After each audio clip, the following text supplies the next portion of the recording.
Галзуу кино суугтай тавтай морилцгоо. Энэ удаад ярьж өгөх галзуу кино бол 2024 онд нээлттэй хийж байсан Handsome Guys буюу царайлаг залуус. Нэртэйгээ тохиргооргүй мантайгаа адилхан царайтайгаар удагших байх. Ямар учиртайг нь хэдүүлээ одоо олж мэднэ. За тэгээд энэхүү галзуу үйл явдалтай киног ярьж өгөх боломж олгосон Quizlab-ийн хамт олондоо баярлалаа.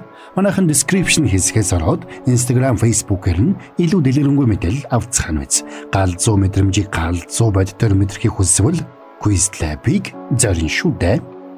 За тэгээд дардгуудаа дараагүй бол дараад кино тайлбартаа хэдүүлээ орцгоё.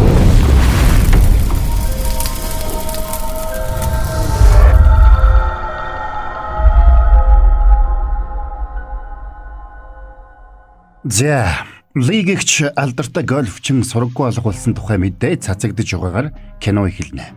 Тэрээр найзуудтайгаа хамт зугаалгаар яваад сураггүй алга болсон байж. Бас лигийн аминд хүрсэн байж болзошгүй сэжигтнүүд болох Кам болон Пак гэх хоёр залуугийн тухай мэдээлж, цагдаа нар энэ хэргийг илрүүлэхээр шаргуу ажиллаж байгаа тухай мэдэгддэг. Дараа нь киноны үйл явдал 6666 минутын өмнө болсон үйл явдал руу буцна. Кан Пак гэх хоёр найз ойдонд нэг байшин худалдаж авахар явж байлаа. Тэд барууны хэв маягаар амьдарч үзэх мөрөөдөлд автаж эзэнгүй ойдонд байшин худалдаж авсан байна. Ингээд явах замдаа тэд нэгэн хүнсний дэлгүүрт цаадна. Тэд тэнд Бора Мина гэх хоёр бүсгүйтэй бас нэрт гольфчин Ли болон тэрний гурван найзтай тааралддаг. Бора Мина хоёртой алуурчин царайтай Кан санамсаргүй халз тулж өнхөлцгийг нь хагалах шахна. Дээрээс нь Кан сакса алх холс зэрэг зүйлсээр дүүргэсэн байсан учраас тэд шууд л тэрнийг алуурчин гэж бодно. Мина манай хоёр залуугийн нохойг хараад өхөрцсөн ч Пак очоод бас л айлгаж орхидог. Тэр эйлдгээр инээмсэглэх гэж оролцсон ч цаадах нь айсандаа хойш ойччихна. Пак тэрнийг татаж босгох гэтэл Ли болон тэрний найзууд Пакийг Минаг барьцаалах гэж байна гэж ойлгодог. Тэд Пактай муудалцсан боловч алуурчин царайтай Каныг ирэхэд шууд болгоомжилж тэндээс явцгаана. Найзууд тэндээс гарч аяллаа үргэлжлүүлсэн ч тэдний ярианаас тэд бүгд хоорондоо тийм ч дотн найзууд биш болох нь мэдэгдэнэ. За тэгээд явах замдаа Ли болон тэрний найзууд зам дээр гинэт гарч ирсэн нэг хар ямааг анзааралгүй дайрч орхидог. Санаан зовсон Мина хөөрхий ямааг оршуулъя гэж хүссэн ч бусд нь дургүйцэж хуваараас хоцорч яваа учраас хурдан явцгаая гэд үгсэн ямааг зам дээр нь орхиод цааш явцгаалаа. Гэтэл тэдний архан талд өөрсдийгөө царайлаг залуус гэж магтаж хөөргөж явсан манай хоёр залуу үгсэн ямаатай таарна. Тэгээд тэд ямааг оршуулахар шийддэг. Энэ үеэр тэдэнтэй эргүүлийн офицер Чой болон тэрний хамтрагч зам дээр таардаг. Үгсэн ямааг шуудаанд хийгээд оршуулах гэж явсан манай хоёрыг тэд шууд л гэмт хэрэгтнүүд гэж бодоод саатуулдаг. Гэвч шуудаан дотор хүний цогцос биш. Үгсэн ямаа байгааг мэдээд цагдаа нар манай хоёроос ойр зур зүйлсийг асуугаад явуулна. Гэсэн ч цагдаа нар мань хоёрыг алуурчин царайтай гарцаагүй гэмт хэрэгтнүүд байх гэж дүгнцгэн. Мань хоёр өдөржин давхсаар ойн дундах байшин дээрээ ирээд байшинг зарсан риэлтортай уулзна. Гэтэл тэнд нэг зүйл буруу байлаа. Үнэн дээр бүх зүйл буруу байдаг. Учир нь худалдаж авсан байшин нь зурган дээрхээсээ тис өөр байлаа. Риэлторч цагаагаараас болоод өөр харагдаж байна гэж залдаад дотогш оруулдаг. Гэтэл байшингийн дотор тал Канд таалагдаж багахан засвар хийхэд гой болох юм байна гэж бодсон учраас манай хоёр ч худалдаж авахар болдгоо. Энэ үеэр Ли болон тэрний найзууд хүрэх газартаа иржээ. Тэд усан сангийн дэргэд пар идэж байлаа. Тэдэн дундаа хамгийн царай муутай Бён шорлог хийж бусдтай үйлчлэхээр болсон байна. Цаг алдалгүй байшиндаа засвар хийхээр шийдсэн мань хоёр ажилдаа ханцуу шамлан орцгооч. Дээрээс нь дээврийн хөндлөл мод унаж гэмтэг шахдаг. Манай хоёр амжиж бултаад газар унахдаа шалан доор нь нууц өрөө байгааг олж мэдцгэнэ. Гэтэл тэдний байшин доторх нууц өрөөнд дотор нууцлаг пентаграм сийлсэн байлаа. Гарууд тэр өрөөнөөс хоёр мөнгөн сумтай мөнгөн буу болдог. Тэр бууг үнэтэй идвэж таарна гэж бодсон Пак бууг авлаа. Ингээд хоёр найз нөгөө ямаагаа оршуулад эргэж явгаад тэр хавийн зүлэг маш хурдан ганддаг. Харин нөгөө талд Ли болон тэрний найзуудын пари дуусаж амархаар болсон байлаа. Ли Мина хоёр хоёулахнаа ойр зуур зүйлсийг ярилцаж сууцгаана. Ли Минад нэг түүх ярьж өгдөг. Лигийн аав нь энэ хавьд холгүйхэн орших тосгонд өссөн байж. Гэтэл тэдний тоцгоны нэгэн охинд чөтгөр шүглсэн байна. Улмаар тоцгоныхын тэр охиныг барьж нэгэн байшингийн зойронд хүлсэн нь одоо мань хоёр залуугийн байгаа байшин байж. Тэр үед Америкаас ирсэн нэгэн санваартан чөтгөрийг зайлуулахаар тэмцэж улмаар охины дотор Бафомет буюу тамийн хамгийн хүчрхэг чөтгөрүүдийн нэг шүглсэн болохыг олж мэдж. Ингээд нөгөө санваартан чөтгөрийг зайлуулахын тулд охины духан дээр загалмаа тавьсанд тэр нь охины духыг түлж духанд нь наалдсан байна. Даанч чөтгөрийг зайлуулах үед Лигийн авгах амиа алдсан байна. Учир нь чөтгөрийг байж ядан хашгирах үед дохонд нь алдаа байсан загалмайс сум мэд үсрээд Лигийн авгах загалмайд оногдоод чадаржээ хөрхий. Энийг харсан чөтгөр инээж эхлэхэд санваартан мөнгөн сумтай буугаар чөтгөрт эзэмдүүлсэн охиныг буудаж чөтгөрийг тамруу илгээж. Энэ түүхийг ярьж өгöd Ли Минад санваартны хийж өгсөн сахиусыг харуулдаг. Тэр сахиусыг биедээ авч явж байгаа цагт Лид ямар ч муу юм болохгүй гэж хэлнэ. Энэ үеэр Ким гэгч нэг өндөр настай санваартан асрамжийн газарт амьсгал хураах гэж байлаа. Тэр бол нөгөө Америк санваартны гарын шав нарын нэг байж. Ким санваартанд байсан нэгэн сударт тэр үйл явдлаас хойш 66 жил 6 сарын дараа хар ямаагаар дахил өргөж тамийн үүдийг нээх болно гэж зөгнсөн байна. Энэ үеэр Мина найз Борого байхгүй байгааг анзаарч найзаагаа хайхаар гарч явлаа. Гэтэл тэндээс холгүйхэн манай хоёр залуу загас барихаар сууцгааж байна. Тэгэд найзаагаа хайж явсан Мина тэдэн дээр санамсаргүй хурч ирээд цочсондоо ус руу унчихдаг. Сэлж чаддгүй учраас шууд л живж эхэллээ. Манай хоёр ч сандран гүйж очоод Минаг уснаас татаж гаргасан ч тэр ус залгисандаа ухаан алдаж. Тэрэнд анхны тусламж үзүүлж цээжин дээр нь дарсан ч тэр ухаан орохгүй байлаа. Ингээд арга барсан Кан хиймэл амьсгаа хийх гэж байтал Мина гинэд ухаан ороод байдлыг буруугаар ойлгочих нь тэр. Айд сандарсан Мина мань хоёрыг өшгөлж унгаагаад гүйсэн ч холгүйхэн бүдэрч унаад дахиад л ухаан алдаж орхино. Мань хоёр ухаан алдсан Мина туслах санаатай үүрээд байшин руугаа авч явсан ч холгүйхэн модон дунд байсан Джейсон Бара хоёр тэднийг хараад бас л найзыг нь хулгайлж байна гэж буруугаар ойлгочих нь. Харин үүнтэй зэрэгцээд нөгөө өгсөн ямаа маань амьлаад булчнаасаа гарч ирж байлаа. Айд сандарсан Джейсон Боро хоёр найзууд дээрээ гүйж ирээд өдөр таарсан хоёр нөхөр Минаг хулгайлаад авч явж байгааг харсан тухайга хэлцгэн.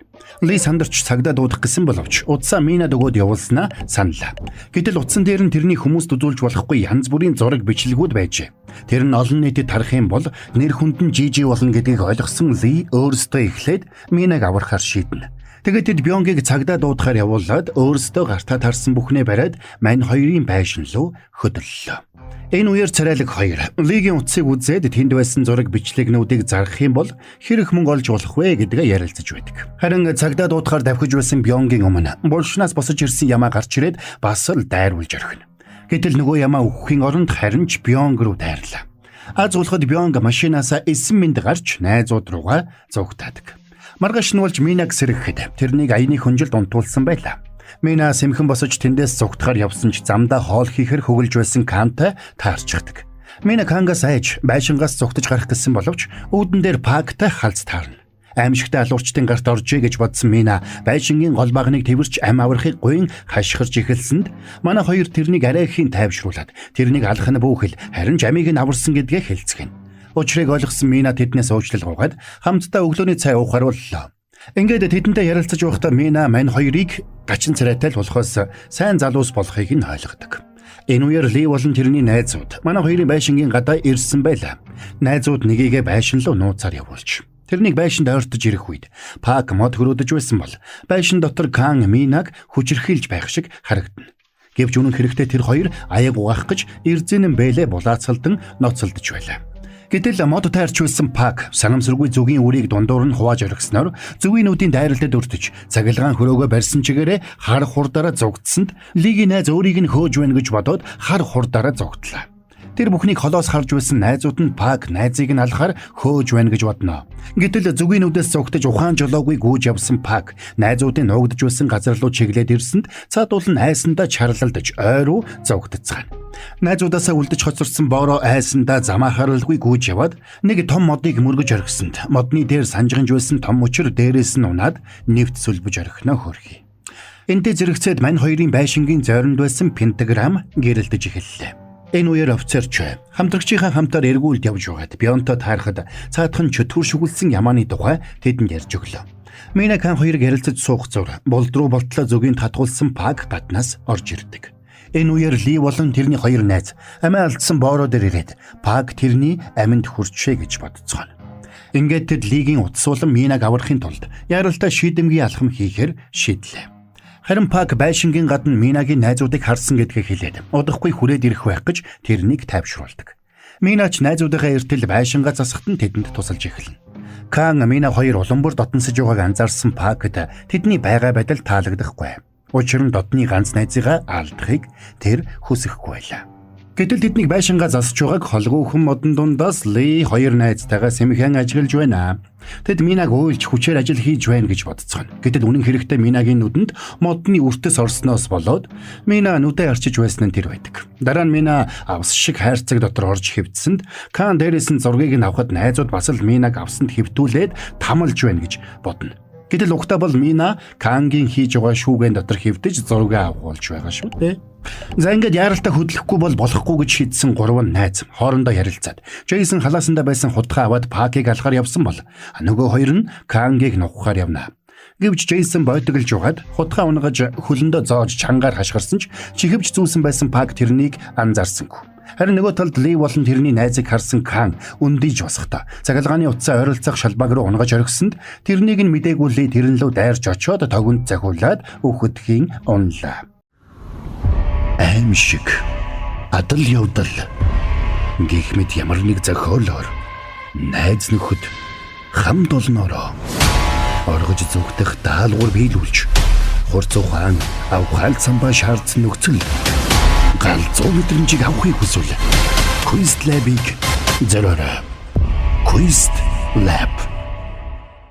Лигийн найзч бас Канлуу дайрч бүдэрч унахтаа нөгөө хайрцаг дотор нь унаад ёрдоож байсан хадаасанд тухаараа зоогдоод өгчихнэ. Харин нөгөө талд Джейсон арайхийн хутгаа суглаад Пак руу дайрлаа. Гэвч Пак санамсаргүй бултаж орхисонд Джейсон ирчээрээ гүйж мод өрүүлэгч машин руу өсөрч ороод хөөрхий машинцсан мах болно доо. Ингээд Ли болон тэрний хоёр найз золгүйгээр амиа алдцгаана. Энэ аимшигтай явдлыг нүдэрээ харсан Пак Кан дээр ирсэнт нөгөөх нь хоёр цогцсны дэргэд зогсож байлаа. Айд сандарсан хоёр найз хашгиралдаж эхлэхэд найзуудынхаа үххийг харсан Мина ухаан алдна. Энэ үеэр зойронд байсан пентаграммын 5 тооны 3 нь гэрэлтэж эхэллээ. Бион цагдаа нарт эвгүй царайтай хоёр нөхөр Минаг хулгайлж авч явсан тухай ярьж байдаг. Тэднийг сэжгэлж байсан нь ортой байж гэж бодсон офицер Чойч Бионгийг машиндаа суулгаад хамтдаа хоёр найзын байшин руу яаран давхилаа. Харин нөгөө талд мань хоёр Минаг орон дээр хэвтүүлээд цаашид яах тухайгаа ярилцаж байлаа. Тэд цагдаа дуудах ямар ч боломжгүй байдаг. Учир нь 3-3 хүн нэг дор золгүйгээр амиа алдсан гэдэгт цагдаа нар итгэхгүй нь ойлгомжтой. Энэ үеэр байшингийн гадаа хэвтэж байсан Ли гинэ тухайн орж босч ирдэг. Тэрээр тогонд цохиулж ухаан алдсан ч амьд үлдсэн байна.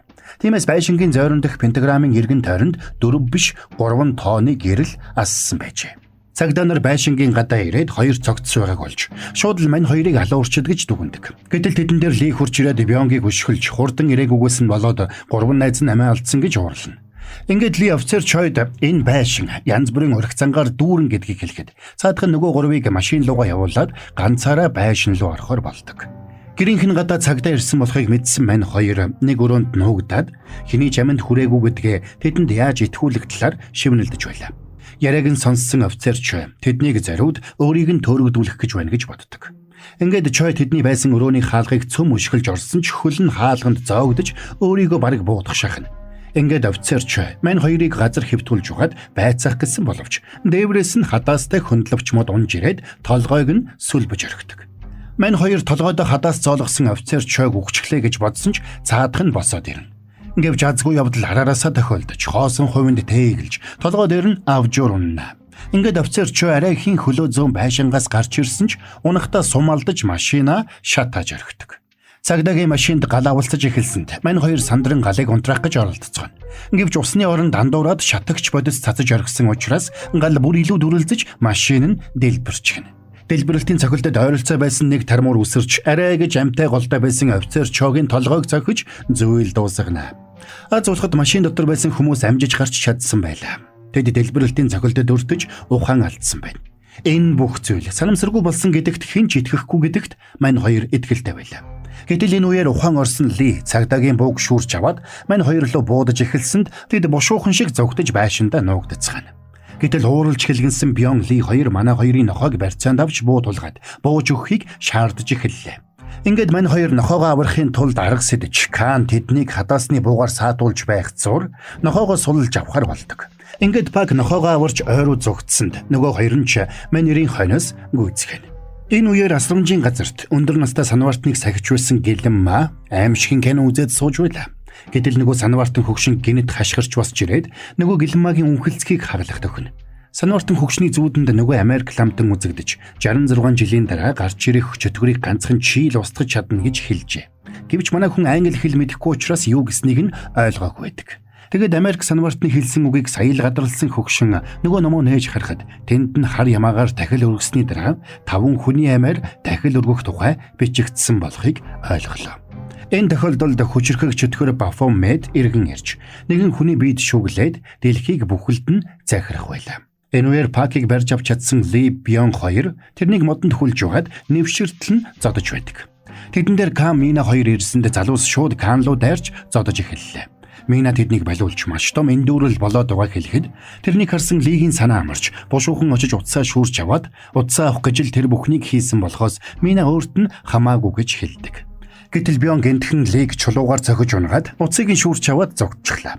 Ли өөрийг нь дандаа дээрлэхдэг учраас утсан дээр нь байгаа бичлэгээр дамжуулж Лигийн карьерийг үгүй хийнэ гэж шийдсэн байна. Ингээд Бён ойр үгүйсэн ч удалгүй буцаад гүгээд ирдэг. Учир нь чөтгөрт эзэмдүүлсэн ямаа тэрнийг хөөж эхэлсэн байж. Найзууд дээр эрэхтэн нөгөө ямааны дуу улам бүр ойрцоор байсан боловч ой дотроос ямаа биш, харин чөтгөрт эзэмдүүлсэн боороо гараад ирдэг. Боорогийн эзэнд нь том нүх гарч чаж. Тэрнийг харсан найзууд гайхаж шокорсонд Боро гэнэт дөрвөнхөллөөд тэдэн лөө дайрлаа. Боро хамгийн түрүүнд Бёнгийг онолж ойр хөөсөнд аимхай Лич бас тэндээс зогтно. Тэрээр ирчээр гүйсээр мань хоёрын байшин дээрээд машиныхын түлхүүрийг хайж угаад мөнгөн сумтай бууг нь олж чаддаг. Ингээд нөгөө гурвыг байшиндаа ирэх үед Ли тэдэнд буу тулгаад машиныхаа түлхүүрийг өгөхийг шаардлаа. Лиг өөдгөө амтан болохыг ойлгосон Мина машины түлхүүрийг тэрний нүүр рүү шидэж орхисонд Ли байшингаас гараад чөтгөрт эзэмдүүлсэн Бёнтой таарч орхино. Ли айсанда хаалга бушуухан шиг төгжсөн ч цаадхан цонхоор үсэрч орж ирээд Ли рүү дайрч барьж байсан бууг нь цонхоор шидчихнэ. Тэгээд Бён агуу чөтгөр Baphomet Лигийн биед шүглэхээр сонгосон болохыг хэлнэ. Энэ үеэр Ли гэнэт сэхэ орж нөгөө хүчтэй тарин бүхий цаасаа гаргаж ирсэн ч тэр нь юу ч болсонгүй. Чөтгөр тэрнийг нь шууд шатаачихлаа. Ингээд чөтгөр Ли рүү дайрсанд манай гурав Лиг хамгаалахаар дайрч зойр руу шидэж орхиод гарч ирэхээс өмнө хаалгыг нь хааж амждаг. Гэвч Бён шал цөмөлж Лигийн хөлнөөс барьж аваад зойр руу татаж оруулдаг. Ли зойронд сэлэгдсэн пентаграмын дэргэд унахад тэнд бичигдсэн 5 тоо тавуулаа гэрэлдэж байлаа. Өөрөөр хэлбэл чөтгөрийн гарч ирэх цаг нь болчихож. Ингээд өнөх Baphomet нь тамаас гарч ирээд Лигийн биед шүглдэг. Энэ бүхнийг харсан манай гурвж бушуухан гарахаар гүйлтлээ. Гэтэл байшингийн үүдэн дээр санвартан Ким тэдэнтэй халз таарна. Тэрээр чөтгөрийг зайлуулахаар ирсэн нь тэр байдаг. Ингээд тэднийг ирэхэд Лигийн биед шүглсэн Baphomet байшингийн дээврийн хүндэл модон дээр суусан байна. Энийг харсан санвартан Ким залбирал үйлдэж эхэлсэн ч чөтгөрт тэр нь нөлөөлөхгүй байлаа. Baphomet санвартан Кимийг босох тэнхлэгөө болтлон зодожээ. Манай гурав санвартанд туслах гэж оролдож байхдаа байшинд гал тавьж орхисонд байшин бүхэлдээ дүрлзэн шатаж эхэлдэг. Тэд байшингаас зугтаж гарсан ч Baphomet ч бас шатаж байгаа байшингаас зөв зүгээр гараад ирхэн тэр. Тэрээр ид шидэ ашиглаж эхлэхэд тэр хавьд өгсөн байсан хүмүүс бүгд зомби болон босоод ирлээ. Арай гэж авсан байшин нь юучгүй шатсанд уурн буцалсан Пак шууд лантуу аваад зомбинууд руу дайрч баруун зүүнгүй балбаж эхэлсэн бол Канч найздаа туслахаар цахилгаан хөрөөгөө асааж зомбинуудыг тас хөрөөдөж эхэлнэ. Харин нөгөө талд санвартан Ким чөтгөрийг гагцхүү мөнгөн сумтай буугаар л устгаж болно гэдгийг Минад чухалчлан захилаа. Харин тэднээс холгүйхэн ухаан алдсан байсан цагтаа ухаан ороод болж байгаа бүхнийг нууцаар харж байдаг. Зомбинууд нь тулаанд ялагдсныг харж хэлгэнсэн Baphomet мань хоёр руу дайрч Каны шидсэн цахилгаан хөрөөнөөс булдаж тэдэн лүү үсрэн орж ирсэн ч Пакийн лантуунд оногдлоо. Чөтгөрийг цохиж унахсандаа манай хоёр баярлсан ч тэдний баяр удаан үргэлжилсэнгүй. Чөтгөр дахиад үсэрч ирээд энэ удаад Пакийн хөл рүү төмөр зоож харин Каныг нистэл нь цохиж орхино. Энэ зур Мина нөгөө мөнгөн сумтай мөнгөн бууг хайж явсаар олсон боловч буу аль хэдийн эвдэрч гэж. Харин азуулахад мөнгөн сум нь алга болоогүй холгүйхэн байж байлаа. Чөтгөртөө тулалдаж хүчин мөхөсцсөн мань хоёр чөтгөрөөс нуугдах гэж оролцсон ч чадсангүй. Тэднийг буланд шахагдсан байгааг харсан цагдаа чөтгөрийг зогсоох гэж оролцсон ч чөтгөр тэрнийг ганцхан цохиж унгадаг. Тэгээд чөтгөр мань хоёрыг алахынхаа өмнө та хоёр үхэхээс өмнө нэг зүйлийг сонсох ёстой. Та хоёр үнэхээр царай муутай юм гэж хэлнэ. Энэ үг манай хоёрын сэтгэлийг шархлуулдаг. Энэ үеэр Мина хин холооны урд мөнгөн сумаа хийгээд Baphomet руу чиглүүлээд хоёр найзыг зүгээр орхихыг шаарддаг. Байдал буруугаар эргэж байгааг ойлгосон Baphomet Лигийн дүрд хувирч Минаг ятгах гэж оролдлоо. Гэвч Мина айл хэдийн Литэй муудалцсан гэдгийг чөтгөр мэдэхгүй.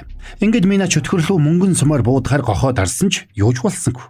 Учир нь хин хоолойг хин баллонтой холбоогүй байлаа.